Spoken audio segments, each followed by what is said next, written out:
در پرتو شکفته خورشید، در حضور نوازش باد بر شاخه های نازک تاق، غلتیدن آرام ماسه ها و در حالی که شتران از نشخوار بی دردسر صبحگاهی لذت میبرند، بامداد کویر آغاز می شود.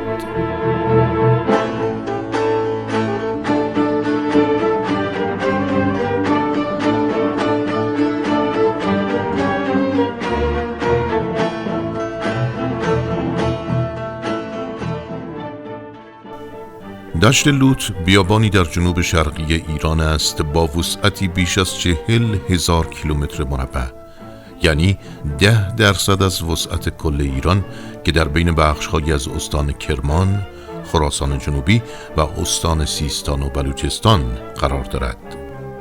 بیابان لوت 25مین بیابان بزرگ جهان به شمار می آید.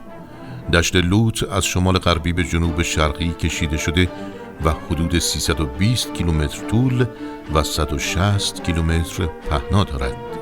کویر لوت که بخش کوچکی از بیابان لوت را شامل می شود، یکی از صعب العبورترین نقاط جهان است.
شب کویر پر از رمز و راز است، آرامشی غریب و آسمان پر از ستاره.